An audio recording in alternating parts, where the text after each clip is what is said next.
Honey is a good food, healthy, beautiful, perfect alternative to sugar. This is believed by a lot of ethnic groups, a lot of races, countries, cultures believe that honey is way, way better than sugar. And they will be right. Research has shown it, they are right, and it's beautiful to actually incorporate honey into your daily diet. However, there's this look I get from mothers anytime they ask me if they could put honey in the food of their infants.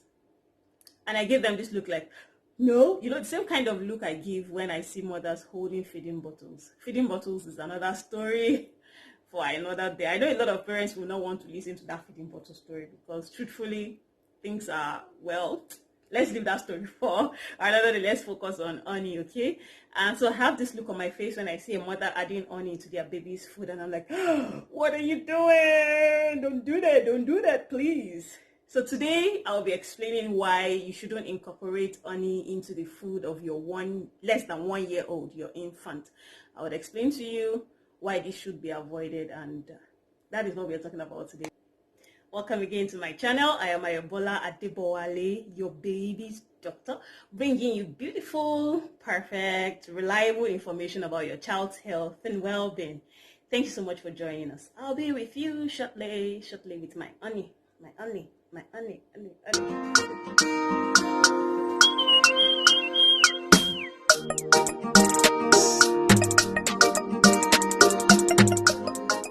So everybody likes honey. I've established that, and they would not be wrong to like honey as a very, very good alternative to sugar.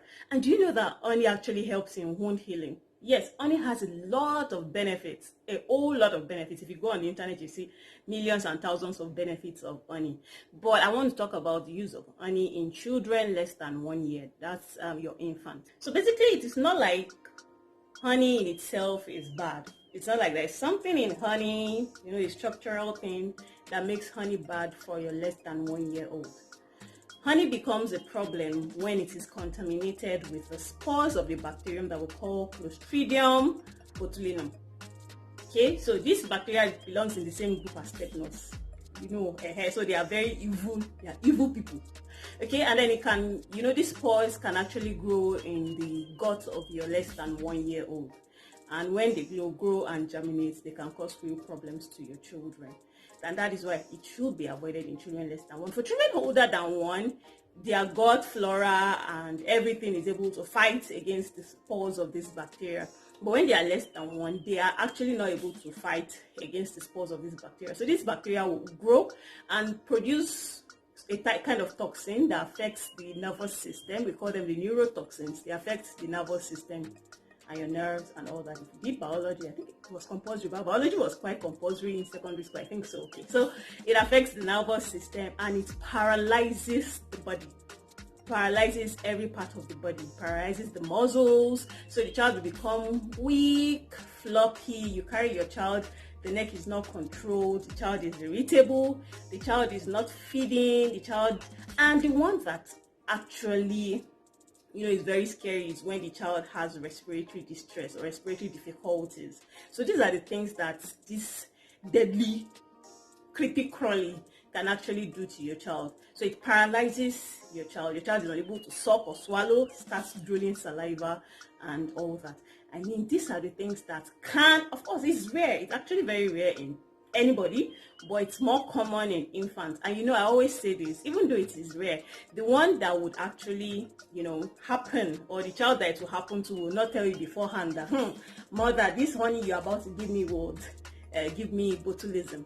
Okay, so yes, infant botulism is quite rare, but it is more common in infants. Okay, that just makes sense. I just called it infant botulism. Okay, so it is more common in infants than in older children. Of course, botulism can cause some other problems in older children. It can cause food poisoning. That's when you get it from canned food that are poorly stored and all those. You can even have wound botulism. That's when the wound is infected. But today is about infant botulism, the botulism that occurs in children less than 1 year old. This spores of botulism or botulinum, the bacteria, can actually be gotten, like I said, from honey, which is why we avoid honey in children less than 1. Another source is from soil, from contaminated soil. So yes, when you're less than 1 year old, start deciding that they want to start eating sand. I don't know. Well, sand is sweet.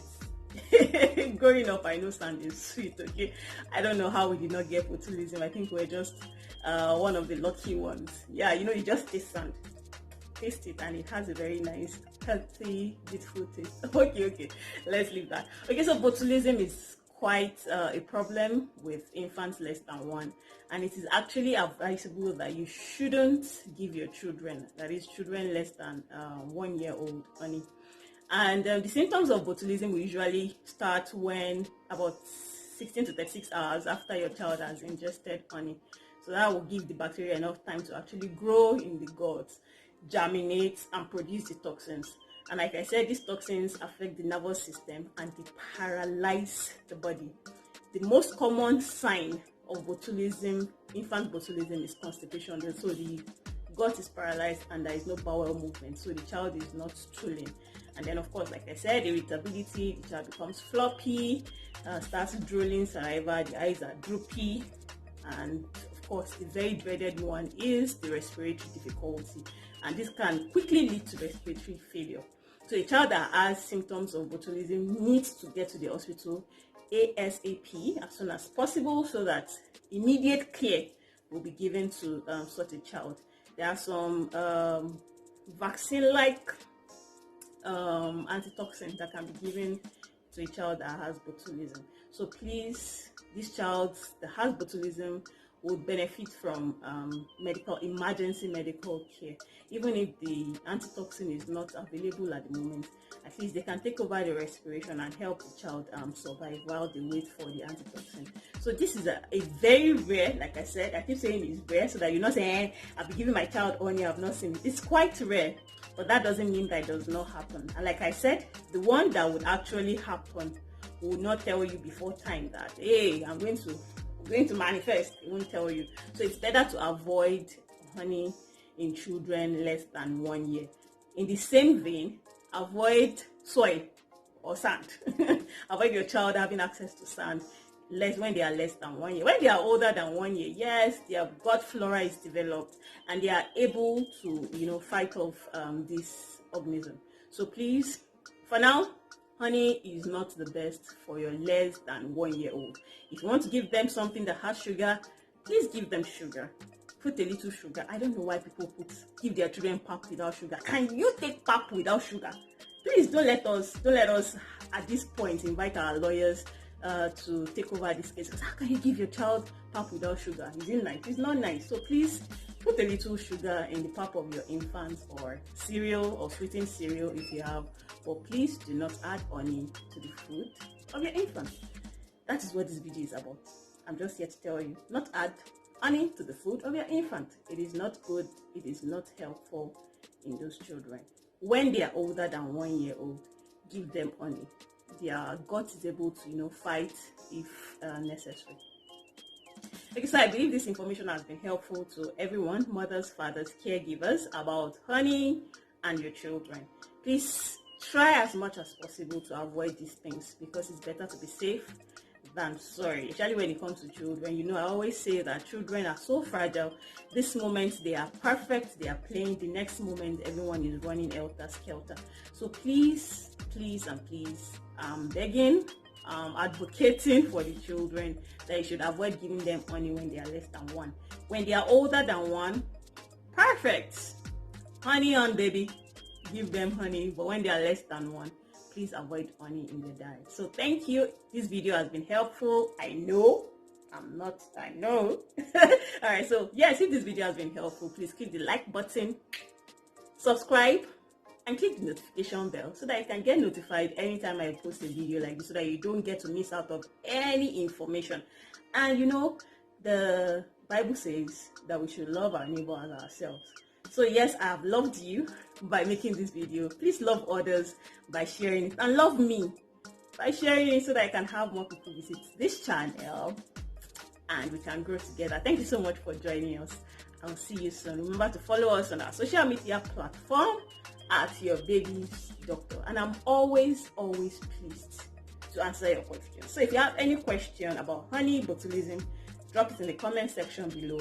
If you have any question whatsoever that has nothing to do with honey, I don't mind.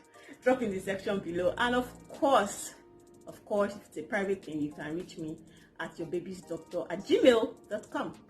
Thank you so much for joining me. See you next time.